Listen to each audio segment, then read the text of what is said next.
ವಿರಾಮದ ನಂತರ ಜಾತಕ ಫಲ ಕಾರ್ಯಕ್ರಮಕ್ಕೆ ಮತ್ತೊಮ್ಮೆ ಸ್ವಾಗತ. ಶಾಸ್ತ್ರಿಗಳ ಈ ದಿನ 12 ರಾಶಿಗಳ ಫಲಾಫಲ ಹೇಗಿದೆ?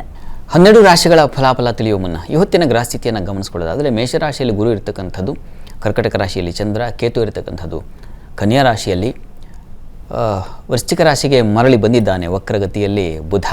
ಹೀಗಾಗಿ ಬುಧ ಹಾಗೂ ಶುಕ್ರರ ಯುತಿಯನ್ನು ನಾವಲ್ಲಿ ನೋಡ್ತಾ ಇದ್ದೀವಿ. ನೆನ್ನೆ ಆತ ವಕ್ರನಾಗಿದ್ದ. ನಂತರ ಈ ಧನುಸ್ಸು ರಾಶಿಯಲ್ಲಿ ಅಲ್ಲಿ ರವಿ ಮತ್ತು ಕುಜರ ಯುತಿಯನ್ನು ನೋಡ್ತಾ ಇದ್ದೀವಿ. ಮಾಂದಿ ಉದಯ ಆಗಿರತಕ್ಕಂಥದ್ದು ಮಕರ ರಾಶಿಯಲ್ಲಿ, ಕುಂಭರಾಶಿಯಲ್ಲಿ ಶನೈಶ್ಚರ, ಮೀನರಾಶಿಯಲ್ಲಿ ರಾಹು. ಹೀಗಿರುವಾಗ 12 ರಾಶಿಗಳ ಫಲಾಫಲ ಹೇಗಿರ್ತದೆ ಗಮನಿಸ್ಕೊಳ್ಳೋಣ. ಮೊದಲಿಗೆ ಮೇಷರಾಶಿ. ಮೇಷರಾಶಿಯವರಿಗೆ ದಿವಸ ನೋಡಿ, ಬುಧನ ಸಂಪೂರ್ಣ ಸ್ಥಿತಿಯನ್ನು ಕಾಣ್ತೀವಿ ಅಷ್ಟಮದಲ್ಲಿ. ಅವನು ನಿಮ್ಮ ರಾಶಿಗೆ ಷಷ್ಠಾಧಿಪತಿ.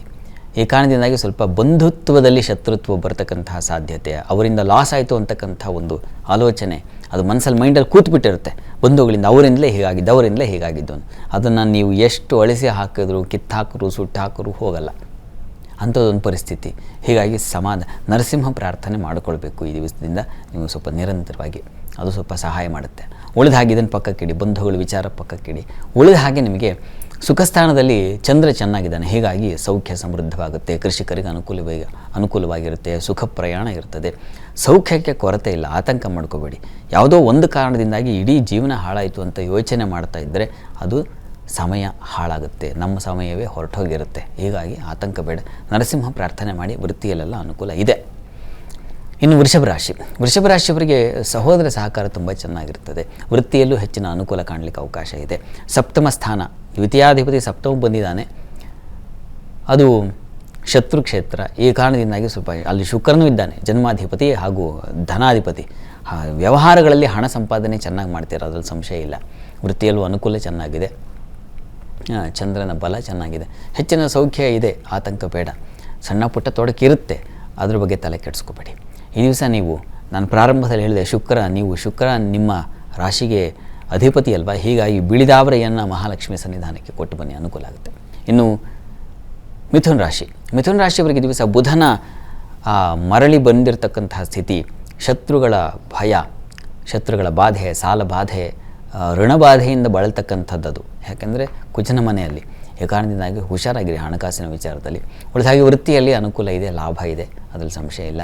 ಇನ್ನು ಸಂಗಾತಿಯ ಸಹಕಾರ ಚೆನ್ನಾಗಿರ್ತದೆ, ಆತಂಕ ಮಾಡ್ಕೋಬೇಡಿ. ಸಣ್ಣ ಪುಟ್ಟ ತೊಡಕುಗಳಿರುತ್ತೆ.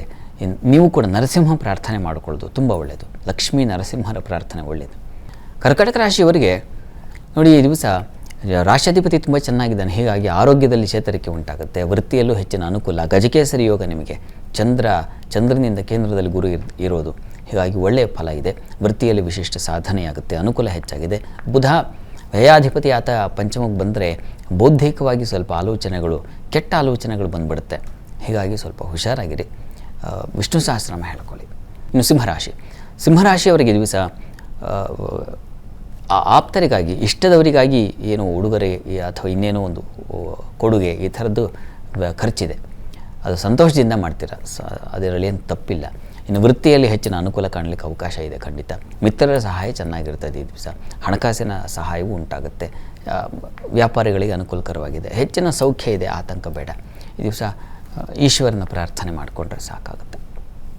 ಇನ್ನು ಕನ್ಯಾ ರಾಶಿಯವರಿಗೆ ದಿವಸ ಲಾಭದಾಯಕವಾಗಿದೆ.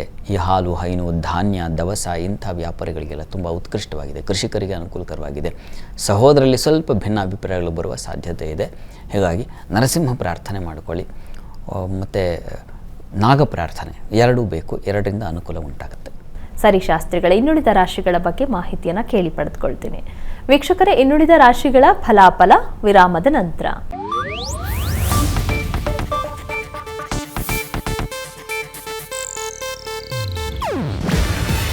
ಇದು ಏಷ್ಯಾನೆಟ್ ನ್ಯೂಸ್ ನೆಟ್ವರ್ಕ್ ಪ್ರಸ್ತುತಿ. ನೀವು ನೋಡ್ತಿದ್ದೀರಾ ಏಷ್ಯಾನೆಟ್ ಸುವರ್ಣ ನ್ಯೂಸ್.